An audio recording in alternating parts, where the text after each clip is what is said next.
Was that big enough for you, Mike? I got 20/20 vision. All right.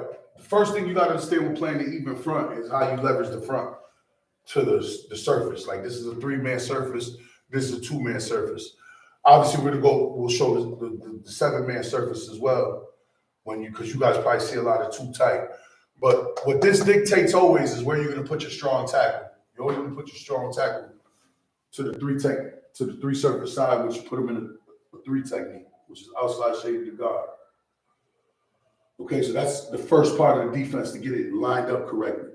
The second part is if the 3 goes to the straight, the 1 goes to the back end. This guy's going to be inside shade of this tight end. So I would call that, because the way I do it is 1, 2, 3, 4, 5, 6, 7, 8, 9. That'd be a 7 technique. Or you could call it a 6 side. Whatever you want to call it, however you do it. The back end guy will always be outside shade of the tackle on the end.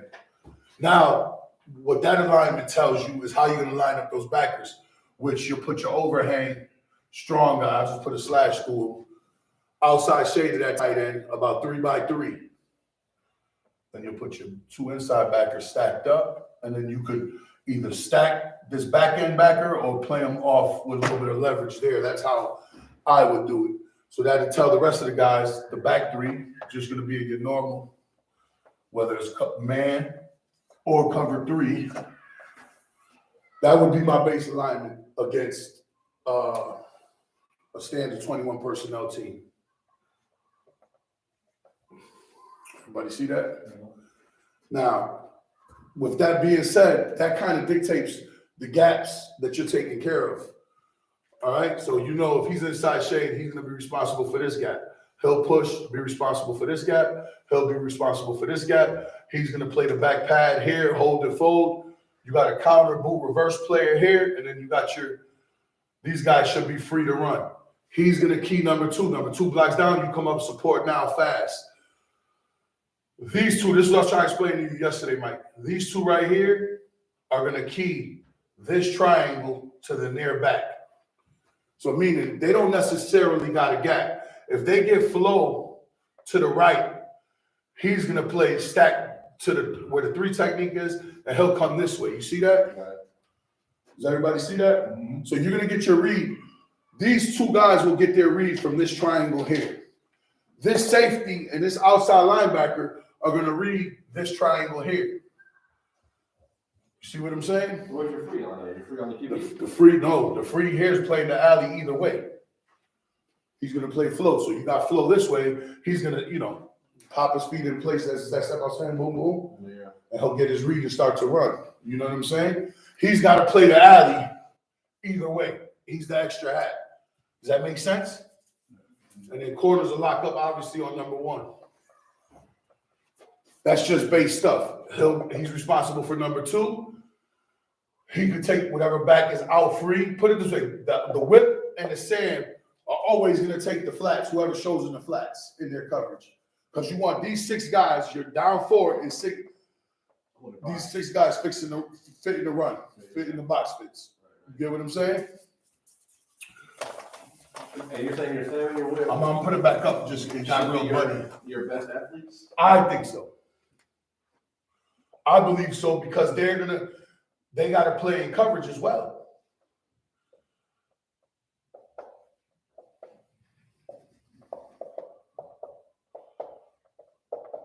So that safety is more or less a strong safety. This safety's the free. He's your +1. I'm talking about the Sam Whip. I'm just generically putting it up. You can call him the strong safety, you call him the weak safety, free safety, and then your Mike and the Will, whatever you want to call him, or strong backer, will backer, whatever you want to call him. I said at the 8 and 9 year old level, I would go more 4-4 than 4-2-5 because the theory of 4-2-5 is you're trying to put 3 over 2 here, right? So you're gonna put the Sam, and you're gonna put the free here, and then you're gonna roll this guy back. Like I don't think you need to do that at your guys' level. We're thinking about running the 4-2-5 for attendance. Now here's the thing though. General we see twins. Twins, which way? Twins right or twins left. We generally don't see them Two backs in the backfield though? Sometimes. Sometimes, Again, we generally see is a lot of it has to do with because kids are arm strength, right? Yep. He's gonna have to go right side field, left side field. So they tend to not line a receiver up on, or even a tight end off line on one of the other sides. You can usually tell which way they're going. So they're either on a twist So- or a trips to a particular side. So let's say they go twins. Twins back door, and I'm just gonna say two backs in the backfield. Yep. There's a couple things you could do situationally. If you want to stay in your base alignment, you walk the will out corner, bring the safety back, and then bring this safety here. That's one way to take care of it. So but you would leave the corner. Oh, I wouldn't. I would flip. I'm just saying that's one way to take care of it. Okay, You sorry. can move the corner in the cloud alignment here and just have him play here. Now he becomes your edge support. That's what I was trying to explain to you yesterday. Yeah. That these are things you have to know. Whatever defense you pick, you got to know where your support's coming from after you force the ball or spill it or box it, whatever type of defense you're going to play. These are things you got to have worked out. Or the other thing that I would do at your level is I'd cowboy the corners. What I call cowboy the corners is bring the corners to the same side and keep the box intact. Yeah. You get what I'm saying? So I would go back here because he's still responsible for number two. He's the new number one, but that would be his guy anyway. Stack the will, and I'll bring the corner here. Yeah, but they would have to recognize that. Yeah, but when you're teaching defense, you got to. This is right. Whatever defense you run, this is real. This is how you build a defense. It all starts on a whiteboard and understanding these things first. And this is all just in cover one. Everything that goes into it. You get what I'm saying? You have to recognize that. Because the way I've learned defense is we are not going to let you run the ball. We're not letting you run the ball here or throw the ball anywhere in that area. The way I understand defense is we want to protect this area at all costs, no matter what's going on with the apex guys, the corners, because what's the quickest way to the end zone? Straight ahead. So why would we make it easy? You know what I'm saying? Well, that's my theory of why you want the ball to skirt. And are you teaching inside leverage or outside leverage? Now, were you talking about the corners? The corners, yeah, the corners. That boils down to the divider theory now. There's a divider that runs down the plane of the field, about at the top of the numbers, let's say. At the youth, you probably can move it in a little more. If that receiver is outside that divider, where that corner should be playing? Inside. Why? Because we don't want to let the distance between him and the free safety get too great. Yeah. If that receiver is inside that divider, where should the corner be playing? Outside. You get what I'm saying? That's how you leverage the football field. So your DBs and free safety can help against the run and put themselves in better position to defend the pass. Does that make sense? So you have to understand those divided theories. We could talk about that. I'm just talking about base, getting lined up and how you line up and adjust the front. So, okay, we saw twins. We saw regular.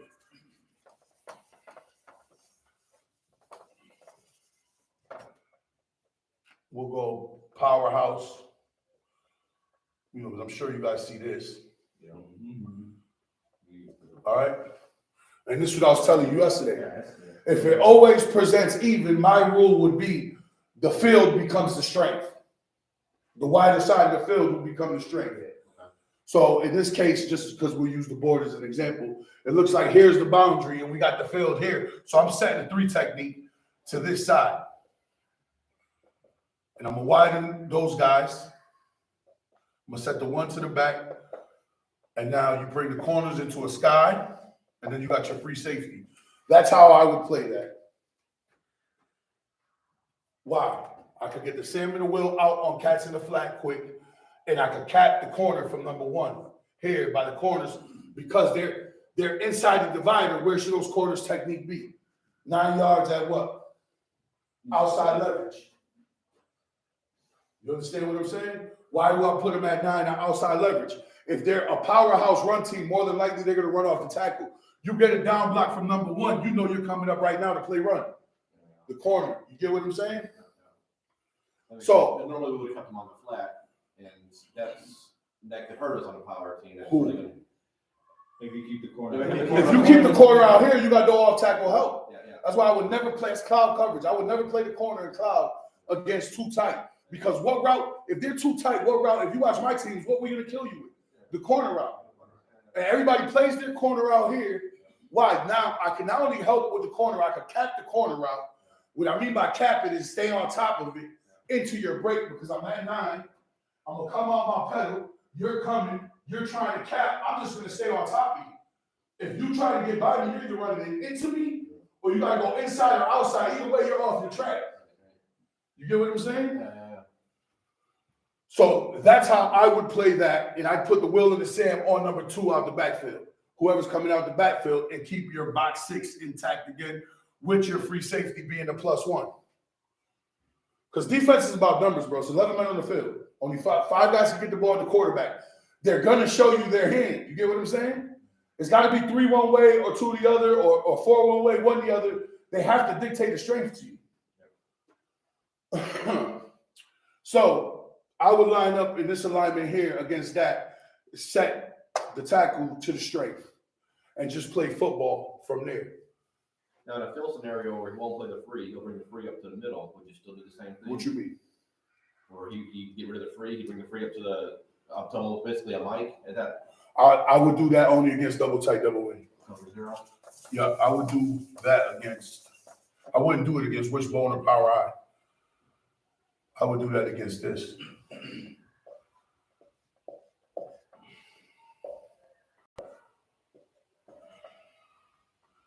And actually, I would probably go to everything even techniques here like this. Straight up. Because you're going to bring them corners on top of these cats and put the free safety in here like that. Because these guys are going to try to get, in this situation here, they'll probably back block, base.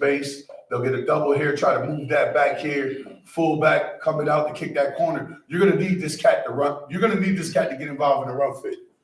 Because they're going to be outnumbered, especially if they bring that quarterback around after that toss. You're going to need the extra hat.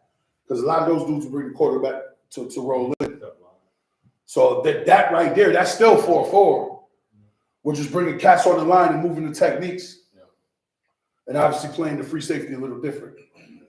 And this is all still, you can play cover 1, the same principles as I told you from the very first diagram. It's all the same principles. In this situation, you'll probably put corners on the wings, though, and put the Sam and the Will on them tight ends because they're number 2 in theory.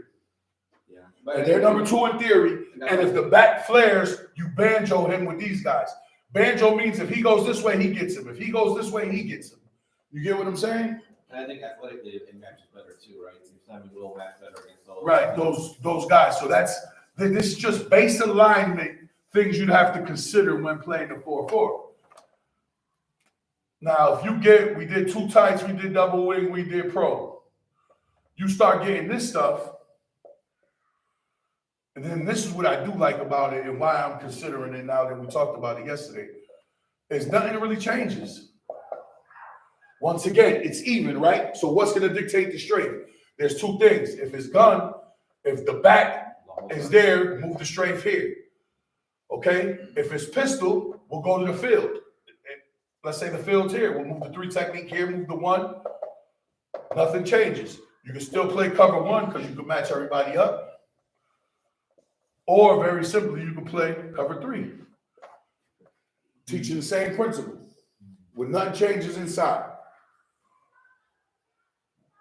4 out. Right. I mean, that's that nutmeg shit because they got 15. I'm just saying this is easy stuff. Because once you get good at teaching cover 1, Yeah. it's very simple to teach you cover 3. Because now you're just teaching them who do you relate to and let him bring you through your zone. Forget teaching country cover 3 zone. This is who you relate to. Where he goes is to dictate your drop. That way you're not covering grass. Now, could you palm in this or? You could palm in this, but you have to go to what I was telling you. You have to. The theory of palms is you want 3/2 one way and 2/1 the other, right? So, and I kind of explained this to you wrong yesterday. You're going to bring the whip back. You're going to bring the free. And you're going to put your stud in here. So you got 3/2, 2/1. Free safety, whip, and corners are all gonna read what number 2 is doing. If 2 gets wide here, because this is the cover 2 side, this corner's gonna play outside technique, funnel him inside, then get on the flat, and he becomes the whips man. You understand what I'm saying? If he goes here, that means he's gonna try to block. More than likely, he's gonna look for somebody to block. Either he's gonna try to block the corner, which you're gonna funnel him and get off, or he's gonna get vertical, which tells this receiver usually is gonna be something short, corner stays on him. Now whip takes him. You get what I'm saying?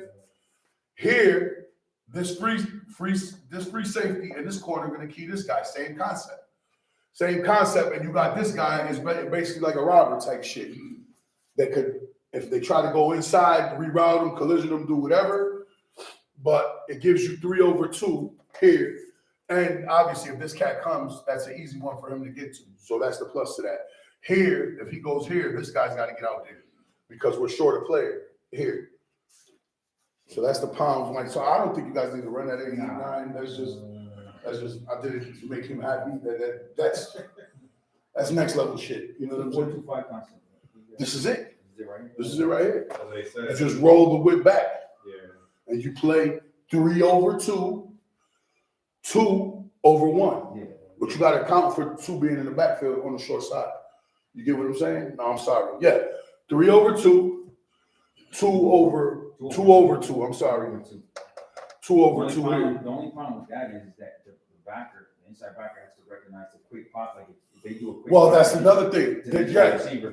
this backer, you might have to against 2x2. Honestly, you might have to You bring. got that whip is playing what, like 10 yards? He's playing. He's gonna play here. I'm gonna give you a How couple. far is that from the?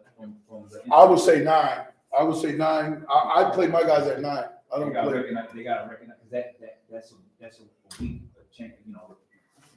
a weak president is that slot receiver, quick pop to that slot receiver. You know what I mean? Yeah, no. Well, remember though, this corner is funneling. So you got 2/2 over here, right? So this receiver's here. You got the corner outside shaded him. This corner's getting hands on him. He's getting hands on him, force him into the safety. If he gets wide, he becomes your man. Safety's got number 1. You get what I'm saying? If he releases. If he gets vertical, and they both get vertical, it turns into man. Turns into man coverage. Period. But like you said, in that situation, you may have to widen these inside backers because in case they run him through or whatever, he needs to be in position to take number 3 fast or 3 vertical. You get what I'm saying? So you got to match numbers there. Against trips,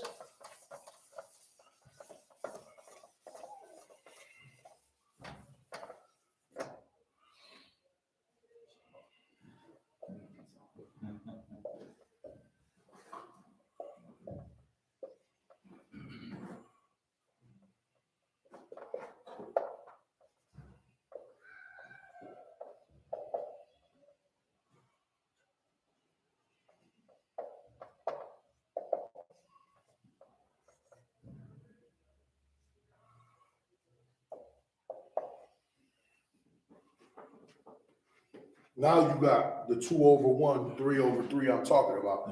And depending on what you want to do with these guys, you could get 4/3, however you, if you want to play, let's say, backs offset, and he's got the threat to come this way to become 4 strong or 2 weak. We could cover down with our backers, widen them a little bit, maybe bring them to the tackles, and you might be able to play that better. And they still gonna read the same triangle. Still doesn't change for them. Doesn't change for them. So it's basically just knowing how to position your Sammy, your whip, and the backers, depending on looks you get. But these looks we're showing, I don't think you guys are gonna get on some of these looks. Yeah. I think those first 3 or 4 looks I showed you, It's you got gonna be double tight end. right, double tight or pro 2 receiver. Maybe you'll get a 2x2, but I don't think you're gonna see too many trips solid like this. Now the only other part to that is how you play the techniques you play the front with the D lineman.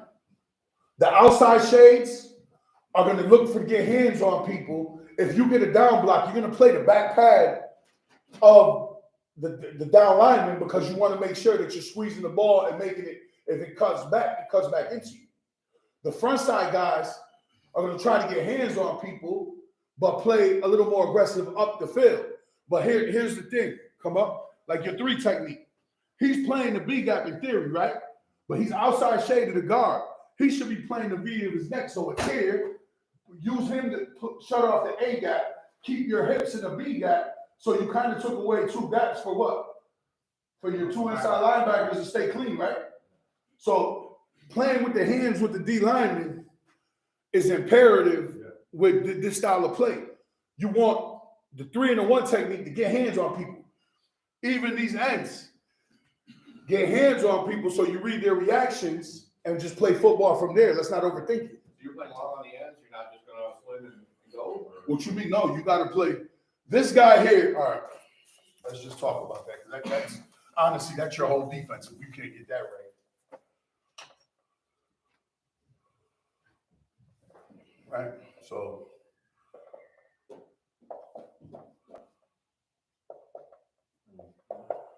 All right, so this is his gap here, right? You got a Sam here. So the Sam is got him. He is in the 7 technique, but his key is this guy here. So that's his gap. So he wants to try to get hands on him. If he squeezes down, keep your hips outside, use him to shut off that gap and play football from there. You get what I'm saying? So he still got to stab and grab. The 3 technique wants to play through the V of the neck of this guard. Once again, try to push him into this gap, squeeze it off, but be able to make plays in the C gap. Same thing with him. These outside shade guys want to play. If he goes away to try to cut something off, he's got to play the back of his pad, hold and fold back there. You get what I'm saying? Playing flat in case that ball tries to wind back. So, Herm, step up. If you step down, right, I'm the DN here. So I'm going to play down here. I'm the DN. Step aside. I'm going to try to get my hands on you. He goes. I see the back of his pads. Now I'm going to shuffle my bad. Shuffle down. But I thought, what's up with the 10? He's supposed to maintain the edge? Not in the back end. Now the ball's declaring to the right. No, I understand. I'm talking about on the strong side. Oh, on the front side, he's got the edge. You got your gap. Here's your edge player. Here's your fast support right here. The same. You see what I'm saying? And then obviously you can see if he's always playing that gap and you want to change the picture on him. And here's your first step in theory. You can loop him around, play the edge, and send him in. Yeah, that's not, yeah.